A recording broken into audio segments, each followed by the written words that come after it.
1976년 당시에는 공동경비구역 JSA에 군사 경계선이 없었고 남한과 북한의 경비대는 서로 자유롭게 오갈 수 있었습니다. 하지만 이 사건 이후부터는 현재 군사 경계선이 생기고 바로 코앞에서 하루 종일 바라보는 남북한 경비대는 서로를 경계해야만 했습니다.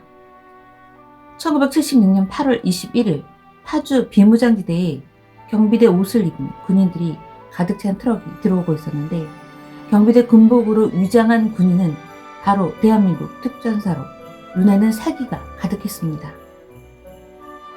특전사는 비밀 작전을 위해 특별히 선발됐고 64인의 결사대는 죽음까지 가고 있는데 이들의 임무는 북한군을 최대한 많이 죽이는 것이었습니다.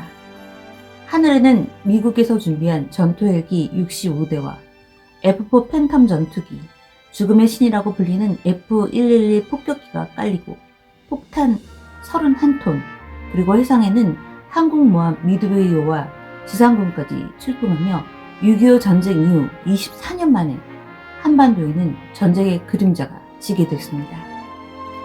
미국은 이렇게까지 전쟁을 방불케 하는 군사를 쏟아붓고 미군과 64인의 결사대는 명령을 기다리고 있었습니다. 제3차 대전까지 불러올지도 몰랐던 이 사건은 과연 무엇일까요?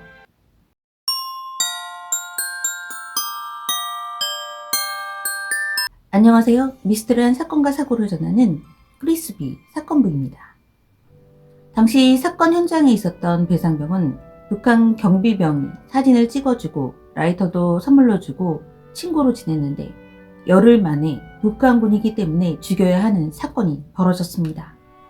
이 사건은 바로 대한민국 국민이만 모두 알고 있는 판문점 도끼 살인 사건이었습니다. 작전 사흘 전 공동경비구역 JSA에서 발생한 이 사건은 45년이 지난 지금까지도 악몽으로 남아있는데 배상병과 전상병은 미루나무 가지치기 후에 참여했습니다. 1976년 8월 18일 오전 10시 45분쯤 판문점 공동경비구역 포로를 교환하면서 한 번 건너면 다시 돌아오지 않는다고 해서 일명 돌아오지 않는 다리라고 이름 붙여진 다리 남쪽에 미루나무 한 그루가 있었습니다. 한 그루의 미루나무는 잎사귀가 너무 많이 자라서 북한군 초소를 감싸기 어려웠기 때문에 유엔군 측 제3초소 앞에서 미군 장교 2명과 사병 4명, 한국군 장교 1명, 사병 4명으로 이뤄진 11명의 장병과 한국인 노동자들이 가지치기 절단 작업을 하게 됐습니다.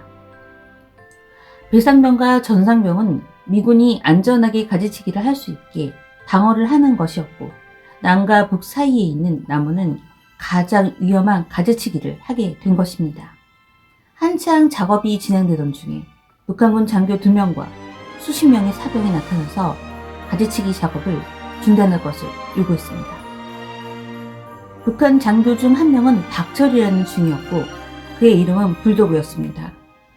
공동경비구역에 사고가 났다 하면 꼭 박철 중위가 연루됐는데 공동경비구역의 최고 빌런이라고 전했습니다.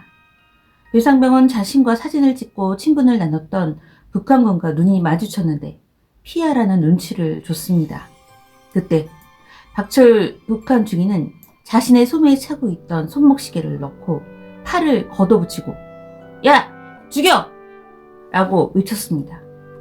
작업이 한창 진행된 그때 예상치 못했던 북한군 30여 명은 막무가내로 쇠망치를 휘두르며 아비규환을 만들었습니다. 배상병은 여기서 쓰러지면 죽는구나 라고 생각했고 전상병은 가지치기 작업에 쓰였던 도끼를 든 북한군에 의해 머리를 맞게 됐는데 특수 헬멧 덕분에 목숨을 건졌습니다. 배상병은 겨우 정신을 차리고 총을 쏘려고 했는데 만약 총을 쏜다면 전쟁이 일어날지 모른다는 생각으로 다시 총집에 총을 넣었습니다. 배상병과 전상병은 쓰러져 있는 낯익은 사람을 발견하게 됐는데 바로 미군 중대장 보니파스 대위였고 얼마나 도끼에 맞았는지 얼굴을 알아볼 수 없는 지경이었다고 합니다. 배상병과 전상병은 부상병을 태울 헬기를 부르고 그때 5분 대기조가 나왔지만 북한군은 돌아오지 않는 다리를 건너 도망간 후였습니다. 북한군의 도끼에 맞은 보니파스 대위 외에 미군 소대장 베러충이도 처참한 시신으로 발견됐습니다.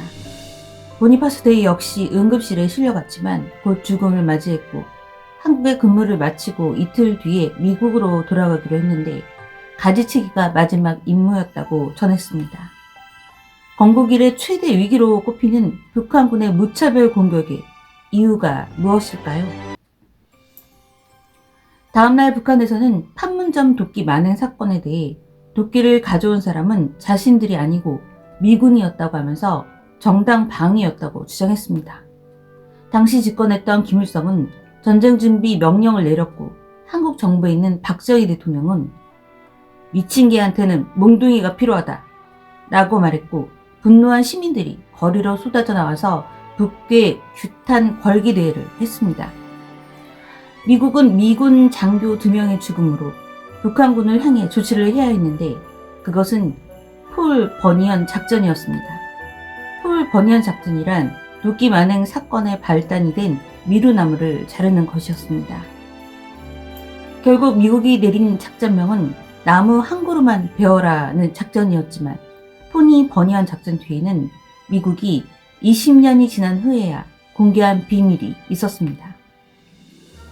내용은 미군이 사건의 발단이 된 나무를 베러 가게 되는데 북한군이 이때 공격하면 북한군 막사를 포격하겠다.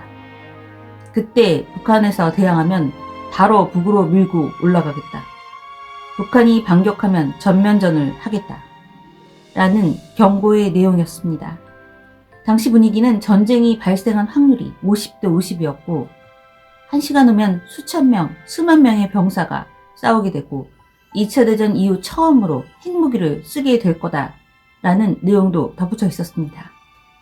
한미 양국은 8월 19일부터 이 같은 연합 대응체계 초안에 따른 단계적인 절차를 밟아갔습니다. 특히 박정희 대통령은 8월 19일 제3 사관학교 졸업식 훈시를 통해 북한이 재도발해 올 경우 즉각 응징할 것이라고 단호하게 말했습니다. 이후 유엔군은 박 대통령과 한국군 수뇌부와의 협의 끝에 문제가 된 미루나무를 8월 21일 오전 7시에 잘라버리기로 결정했습니다. 대한민국에서는 64인의 특전사가 있었고 헌병 옷으로 갈아입고 나무를 자르는 미군을 보호하는 임무로 가게 됐지만 우리나라만의 비밀작전, 독수리 작전을 수행하기로 했습니다. 바로 64인의 특전사에게 박정희 대통령이 은밀히 지시한 주어진 것은 단 하나였고 북한군을 보이는 대로 다 죽여라 라는 임무였습니다. 특전사였던 정하사는 미군 몰래 임무를 수행하기로 했는데 미군은 군인들 전체에게 총기 소지를 하지 못하도록 했습니다. 그 이유는 미국은 1975년 4월 베트남 전쟁이 종전된 지 얼마 되지 않았고 선거가 얼마 남지 않은 상황에서 전쟁은 원치 않았지만 미군이 사망했기 때문에 북한에게 강력한 경고만 하고 싶었습니다. 하지만 박정희 대통령은 특전사에게 곡괭이 자루를 들고 가게 했지만 군복 속에 전원 총기 소지와 무장을 갖추라고 지시했습니다.